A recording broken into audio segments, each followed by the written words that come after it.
Good morning बच्चों। आज हम आपको पढ़ाएंगे डाई एथिल ईथर के रासायनिक गुण एवं उसके उपयोग क्या होते हैं। जैसा कि प्यारे बच्चों, मैं पिछले भाग में आपको कुछ रासायनिक गुण डाई एथिल ईथर का बता दिया था, तो बाकी शेष उसमें से कुछ बिंदु और हैं रासायनिक गुण डाई एथिल ईथर के, जो आपको हम बताने जा रहे हैं। उसको आप नोट करते चलिएगा, समझिएगा कि डाई एथिल ईथर के रासायनिक गुण क्या होते हैं। प्यारे बच्चों, डाई एथिल ईथर कंबस्टन, अगर डाई एथिल ईथर का हम दहन करते हैं तो दहन करने पर क्या होता है, क्या निकलता है, इन कार्बन डाइऑक्साइड गैस और जल का निष्कासन होता है, जल का वाष्पीकरण होता है। प्यारे बच्चों, ध्यान रहे, किसी समझो सब्सटेंस का या रिएक्टेंट का जब हम कंबस्टन करते हैं तो कंबस्टन करने के फलस्वरूप उसमें से गैस निकलती है और जल का वाष्पीकरण होता है। प्यारे बच्चों, जैसा कि मैं आपको बता रहा हूँ कि डाई एथिल ईथर के अंतर्गत बिंदु आपका है कंबस्टन। प्यारे बच्चों, कंबस्टन, ये देखें, जो कंबस्टन आपका है, ये कंबस्टन किसका किया गया, डाई एथिल ईथर। प्यारे बच्चों, ये जो डाई एथिल ईथर है, इसका जब कंबस्टन करते हैं तो आपका क्या बनता है, रियल बात के रूप में कार्बन डाइऑक्साइड गैस, और ये बनते हैं आपके जल। ध्यान है बच्चों, डाई एथिल ईथर को अगर हम देखें तो सिंपल में आपको बताया जा रहा है डाई एथिल ईथर, लेकिन जब इसका आईयूपीएसी नाम में चलते हैं तो इसमें जो फंक्शनल ग्रुप आपका होता है वह फंक्शनल ग्रुप क्या आपका होता है, ऑक्सी, अर्थात एथॉक्सी ईथेन। जो एथॉक्सी ईथेन है, जिसका सिंपल नेम आपका है डाई एथिल ईथर। प्यारे बच्चों, ध्यान रहे कि die ethyl ether oxygen gas के साथ रिएक्ट हुआ, क्या बना, कार्बन डाइऑक्साइड और जल। अब प्यारे बच्चों, इसको हम बैलेंस करेंगे समीकरण को, तो बैलेंस करने के लिए देखेंगे कि here 4 CO2 4 carbon, here C2 4 carbon, oxygen इधर आपका देख लें 4, तो यहाँ 2 है, इधर आपका 5 है, 4 ऊंचा 8 और 5 13, यानी टोटल नंबर ऑफ ऑक्सीजन 13, और इधर आप देखेंगे तो टोटल नंबर ऑफ ऑक्सीजन 13। प्यारे बच्चों, समीकरण को बैलेंस करना चाहिए, रिएक्टेंट के आधार पर समीकरण को बैलेंस होने चाहिए। फिर हम चलते हैं सेकेंड पॉइंट, क्या होता है डाई एथिल ईथर के सारे क्या होते हैं कि जल अपघटन। जब हम जल अपघटन करते हैं, हाइड्रोलिसिस करते हैं, हाइड्रोलिसिस करने पर क्या बनता है और किसके उपस्थिति क्रिया होती है संपन्न, जैसे तब सल्फ्यूरिक अम्ल की उपस्थिति मैंने दिखाया आपका, हाइड्रोलिसिस किया तो क्या बना, एथिल अल्कोहल बना। एथिल अल्कोहल का दूसरा नाम क्या होता है, एथेनॉल। क्यों प्यारे बच्चों, क्योंकि इसमें आपका क्या है, हाइड्रोक्सी ग्रुप है, एल्कोहल ग्रुप है। एल्कोहल ग्रुप आपका होता है क्योंकि ये आपके सफिक्स के रूप में होता है, इसलिए हम पढ़ते हैं एथेनॉल, और एथेनॉल क्यों पढ़ा जाता है, कार्बन की संख्या के आधार पर उसका नामांकन कर देते हैं। प्यारे बच्चों, ये ध्यान रहे, तो एथेनॉल बनता है। पुनः हम चलते हैं थर्ड बिंदु में, रिएक्शन विथ कंसंट्रेट H2SO4, यानी ये क्या होता है, die ethyl ether concentrate H2SO4 के साथ क्रिया किया तो एथिल बाई सल्फेट और एथिल हाइड्रोजन सल्फेट बनता है और जल बनता है। प्यारे बच्चों, ध्यान रहे कि इसको जब बैलेंस करेंगे आप तो 2H2SO4 और 2 एथिल हाइड्रोजन सल्फेट प्लस जल, ये आपके बनते हैं, और जिसमें आपका मेन उत्पाद एथिल हाइड्रोजन सल्फेट आपका माना जाता है। प्यारे बच्चों, हम चलते हैं पुनः फोर्थ बिंदु पर। चौथा बिंदु जो आपको बताने जा रहे हैं हम, रिएक्शन विथ HI।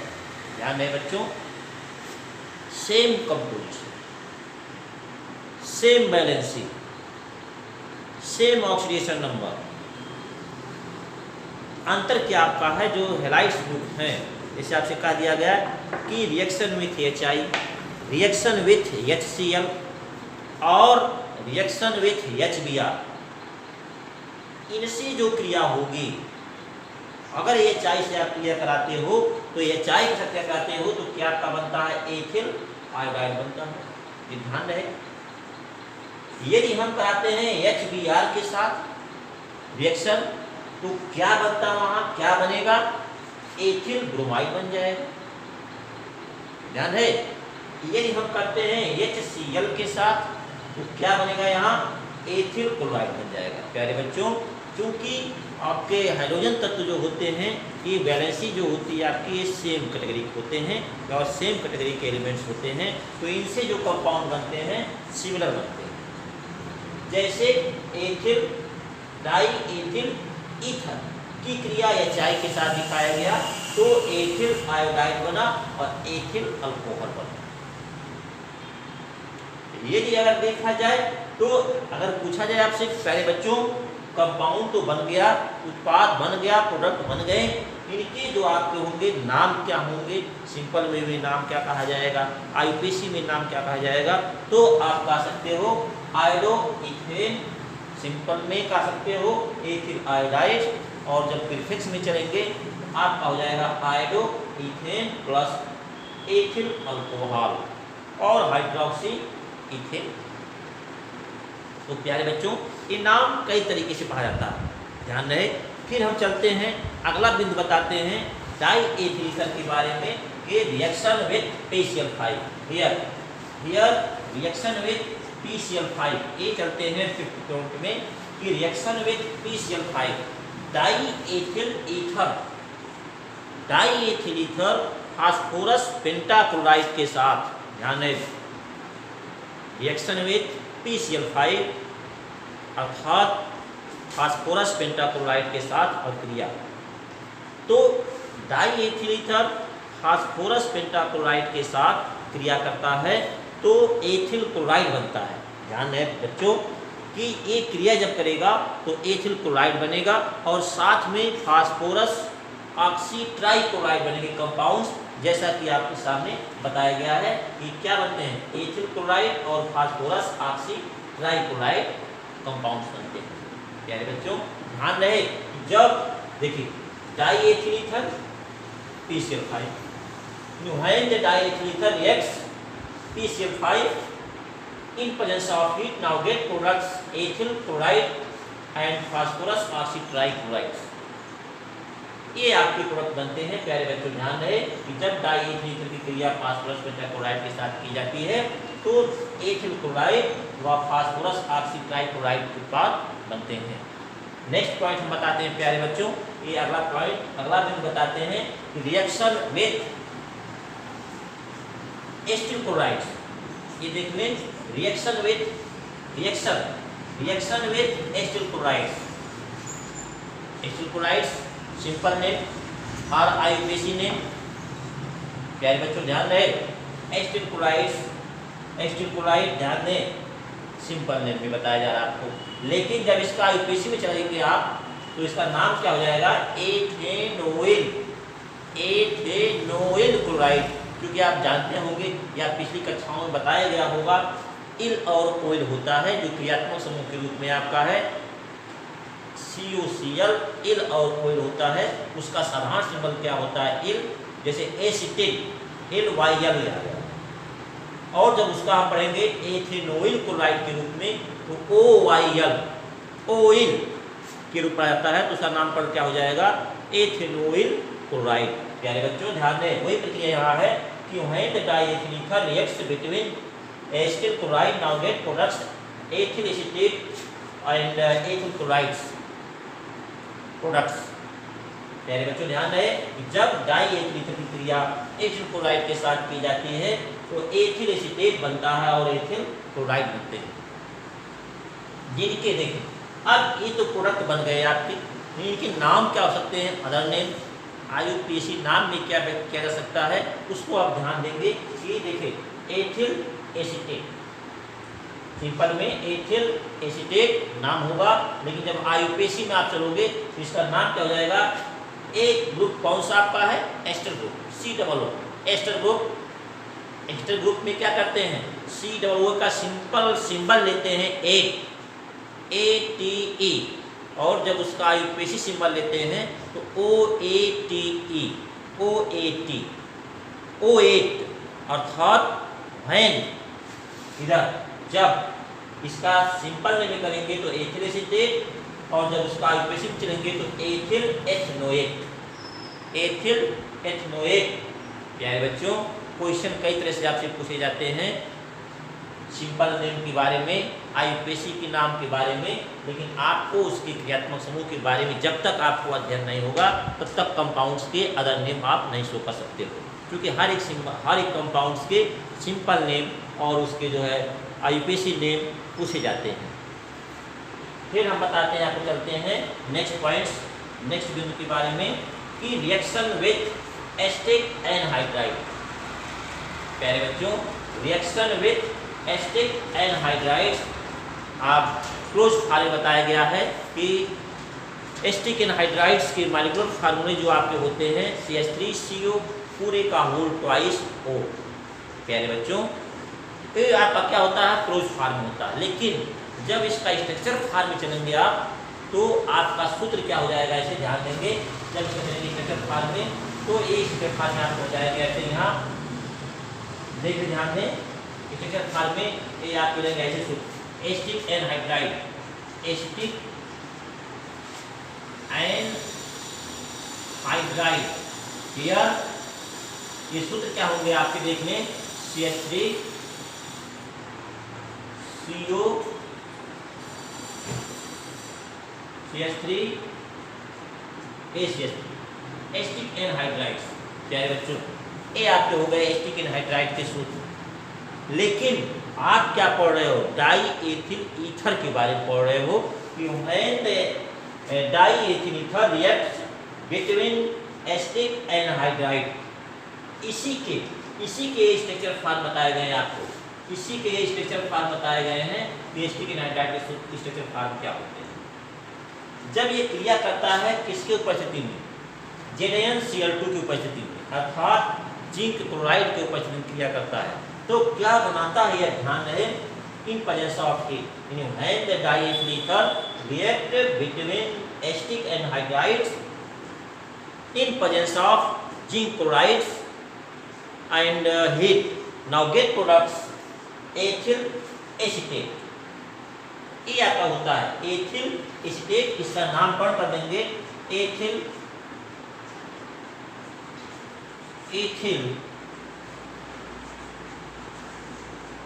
एसीटेट, ये इसका नामकरण हो गया।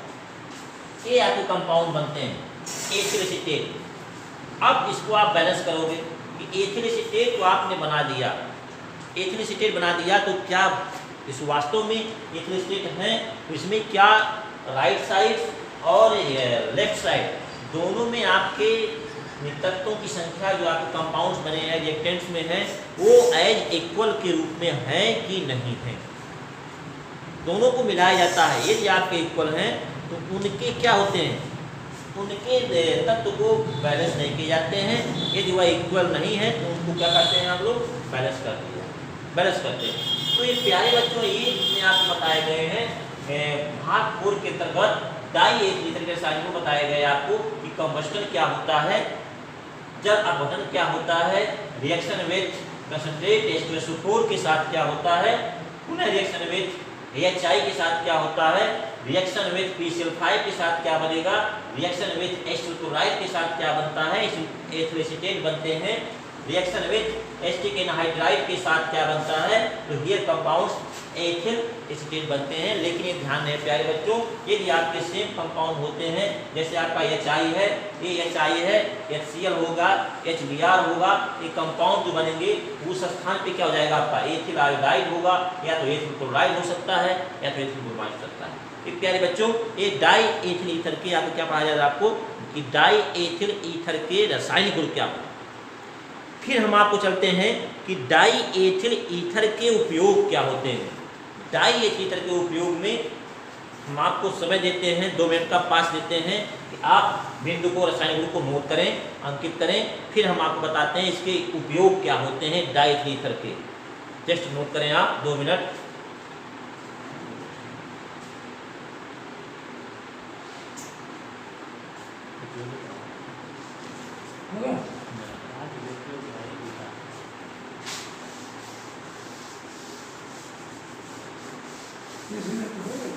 अभी उपयोग इसके बारे में बताए जा रहे हैं आप लोगों को।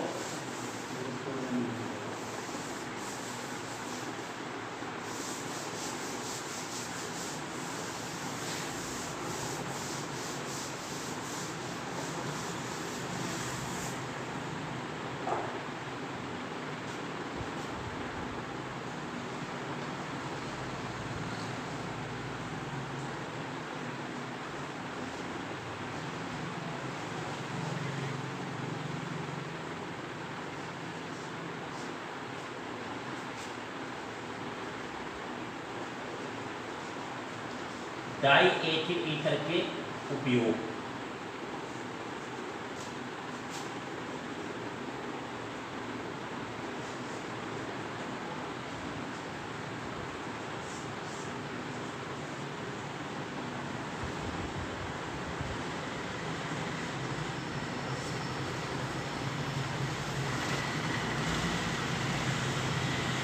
इसके फर्स्ट पॉइंट देंगे। प्यारे बच्चों ध्यान दें कि डाई एथिल ईथर के उपयोग क्या हैं, क्या होते हैं, किस क्षेत्र में उपयोग किए जाते हैं। प्यारे बच्चों ध्यान रहे कि डाई एथिल ईथर का फर्स्ट उपयोग जो आपका है तेल, रेजिन, वसा। देखेंगे फर्स्ट पॉइंट, तेल, वसा,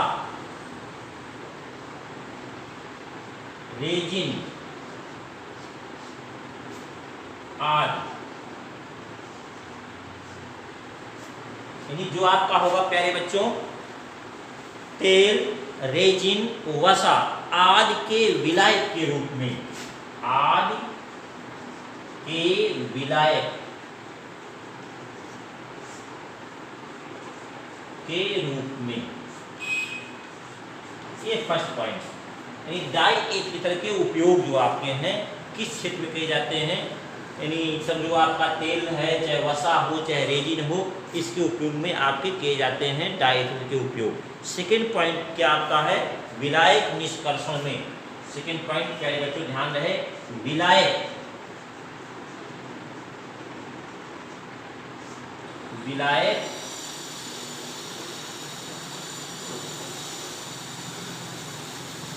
निष्कर्षण में, ये होता है पॉइंट्स। उपयोग में डाई एथिल ईथर का उपयोग विलायक निष्कर्षण में किए जाते हैं। थर्ड पॉइंट्स प्यारे बच्चों, इसका उपयोग क्या आपका है ग्रिग्नॉर्ड अभिकर्मक के, ग्रिग्नॉर्ड, लेकिन यहाँ थर्ड पॉइंट्स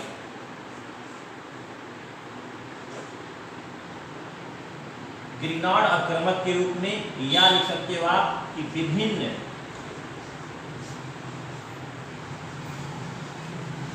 प्रकार के यौगिक के निर्माण में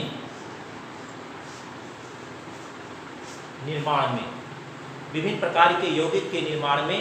नाउ फोर्थ पॉइंट, अभी मैंने आपको बताया है कि ग्रिग्नॉर्ड अभिकर्मक के संश्लेषण में, तो पॉइंट लिखिएगा ग्रिग्नॉर्ड अभिकर्मक के संश्लेषण में, ग्रिग्नॉर्ड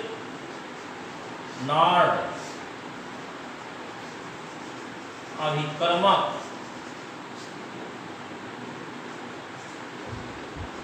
के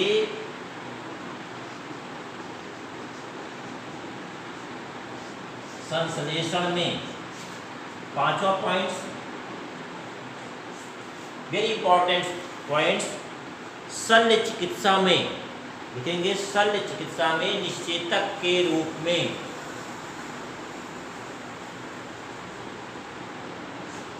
शल्य चिकित्सा